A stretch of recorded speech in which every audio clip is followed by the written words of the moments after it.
अपने shares, commodity, कोई भी फॉरेक्स वगैरह, ठीक है, वो सारी चीज़ें हम लोग बेच देते हैं। तो उस वक्त जो उसका प्राइस है, जैसे कोई भी एसेट है हमारे पास, गोल्ड है, प्रॉपर्टी है, कोई भी है, उसका प्राइस अगर फ्लक्चुएट ज़्यादा कर जाए, हिल जाए, मतलब मार्केट ऐसे ऐसे हो जाए, किसी एक डायरेक्शन में आ जाए, ऐसे हो जाए या ऐसे हो जाए, तो ऐसे केस में क्या करा जाता है, ऐसे केस को हम लोग बोलते हैं इलिक्विडिटी। अगर प्राइस फ्लक्चुएट कर गया तो उसको हम लोग इलिक्विडिटी कहते हैं।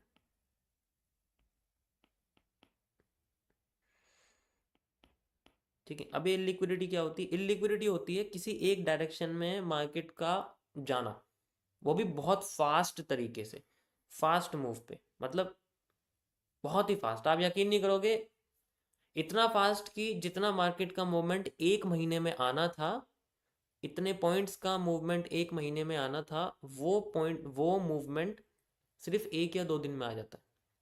उसको हम लोग इलिक्विडिटी कहते हैं। अभी बिटकॉइन में जो हो रहा है वो इलिक्विडिटी हो रही है। अभी जो पिछले 2-3 दिनों से बिटकॉइन में आप डाउन ट्रेंड देखने को मिल रहा है आपको, उसे हम इलिक्विडिटी कहते हैं।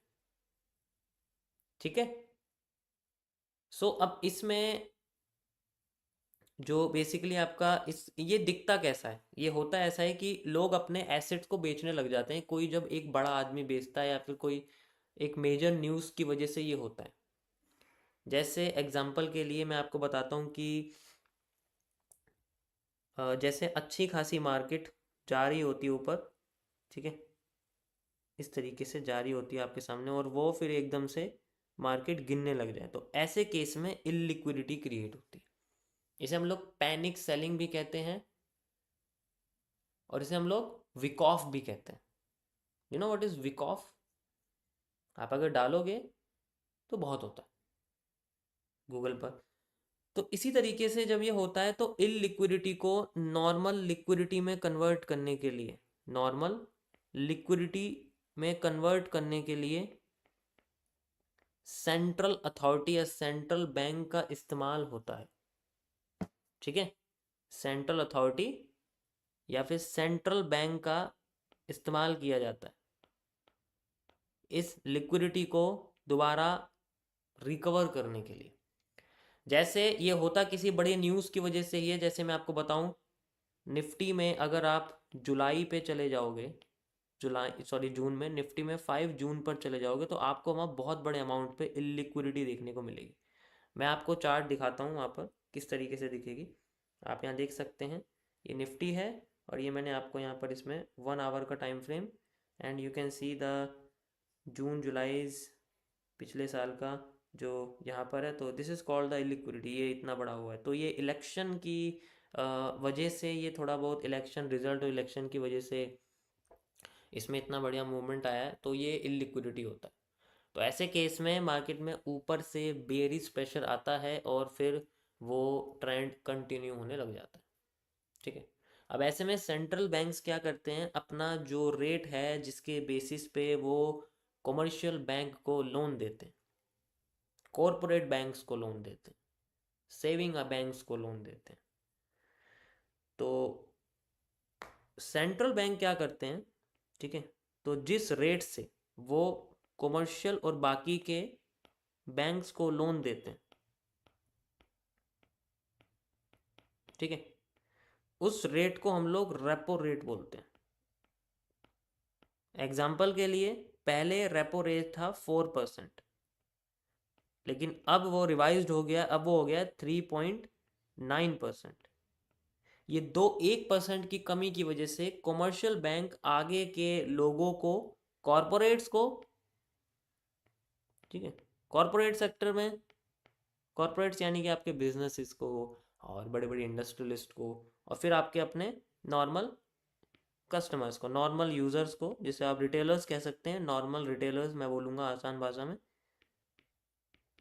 नॉर्मल रिटेलर्स या कस्टमर हम जैसे, इन लोगों को जो रेट देते हैं उनमें भी कमी आगे कर देते हैं। जैसे वो 8% पे लोन दे रहे हैं तो वो आगे जाके मान लो 7% पे देते हैं, यहाँ पर वो 10% पे दे रहे होते हैं तो आगे जाके वो 8% पे दे रहे होते हैं, तो इस तरीके से करते हैं।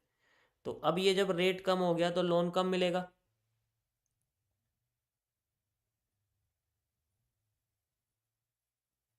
भाई आगे जाके तो लोगों को कम मिलेगा, तो कॉर्पोरेट क्या करेंगे, जल्दी से जल्दी लोन लेना शुरू करेंगे, लोन लेने भागेंगे बैंक्स के पास। नॉर्मल बंदे भी नो लोन लेने भागेंगे बैंक्स के पास, सबकी अपनी मजबूरी होती है, सबके अपने काम होते हैं, और सबके अपने अपने वर्क होते हैं, कोई बिजनेस के लिए लेगा, कोई तो कुछ भी ये लेंगे, तो ये लोन लेने के बाद अपने अपने लोन के फंडेड अकाउंट्स को, इसे हम बोलते हैं फंडेड अकाउंट्स, क्योंकि ये लोन मिल चुका तो वो फंड हो चुका है, तो ऐसे केस में हम बोलते हैं फंडेड अकाउंट्स। अब इन फंडेड अकाउंट्स को वो इन्वेस्ट करेंगे, इन्वेस्ट करेंगे किसके अंदर, एसेट्स के अंदर। और एसेट्स क्या होते हैं,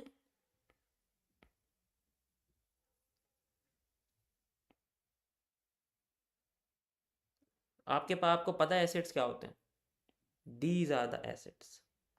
इन किसी एसेट्स में वो इन्वेस्ट करेंगे, और जब वो इन किसी एसेट्स में इन्वेस्ट करेंगे तो मार्केट में कैश का इस्तेमाल किया जाएगा बैंक अकाउंट से, स्वीपिंग क्रिएट होगी, और ट्रेडिंग अकाउंट में या फिर किसी भी डीमैट्स में उनके पास आ जाएंगे, और उस केस में आपको मिलेंगे लिक्विडिटी स्वीप के नीचे से बने हुए प्रेशर्स, यानी कि hammer, hanging man, bullish engulfing. So these are the liquidity sweeps.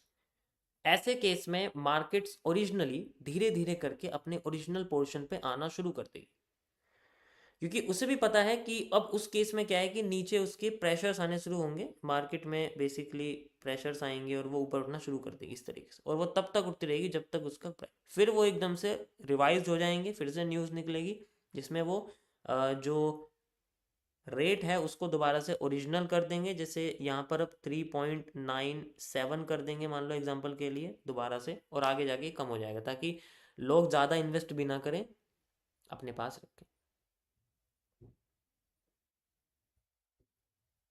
Liquidity का वर्ड इस्तेमाल किया जाता है सेंट्रलाइज्ड मार्केट में, क्योंकि अगर ये ऊपर नहीं उठ पाई, अगर इसको कंट्रोल नहीं किया गया किसी भी सेंट्रल अथॉरिटी के द्वारा, कोई सेंट्रल अथॉरिटी है ही नहीं, तो उसको हम लोग बोलते हैं लिक्विडिटी रिस्क, क्योंकि फिर कोई लिक्विडिटी आने की ही नहीं है, जब कुछ बचा ही नहीं है तो फिर आगे क्या हो।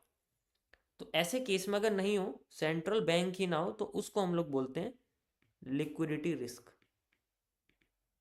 और ये सबसे बड़ा फैक्टर है, लिक्विडिटी रिस्क क्रिएट होता है डिसेंट्रलाइज्ड मार्केट में,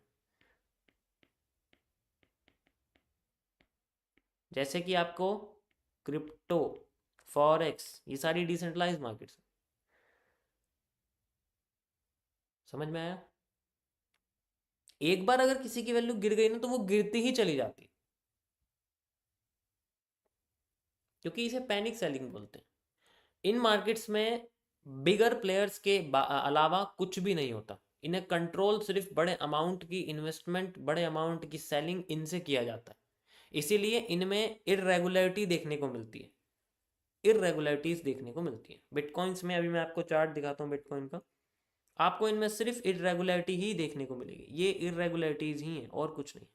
ये ये सारी की सारी जो हैं ये minor buyings, powerful ceilings, minor buying, powerful ceilings, so these are all the irregularities। So basically आपको जो लिक्विडिटी स्वीप फाइंड आउट करनी पड़ेगी वो तभी पता लगेगी जब आपको सप्लाई डिमांड अच्छे से मेजर करना आएगा क्यूएफएल के जरिए, और फिर आपको सही जगह पर आने वाले लिक्विडिटी स्वीप की कैंडल को उस जगह पे पहचानना आना होगा, like this. This is not, क्योंकि ये है लिक्विडिटी स्वीप, लेकिन ये आपकी सप्लाई पे नहीं है, सप्लाई आप ऊपर से देखोगे तो ज़्यादा लंबी है, तो ये भी यहाँ तक ही बैठेगी आपकी। सो इसीलिए राइट एरिया पे आने वाली ही कैंडल को लिक्विडिटी स्वीप कंसिडर किया जाता है। हर हैमर, हर हैंगिंग मैन लिक्विडिटी स्वीप नहीं होता, उसकी लोकेशन उसे स्वीपिंग करने पे मजबूर करती है, समझ आया। तो this is called a liquidity SVEEP. I hope आप लोगों को समझ में आया होगा, मैंने पूरी कोशिश करी है, मैंने टॉपिक कंप्लीट कर दिया, आप चाहे तो इसका स्क्रीनशॉट ले सकते हैं।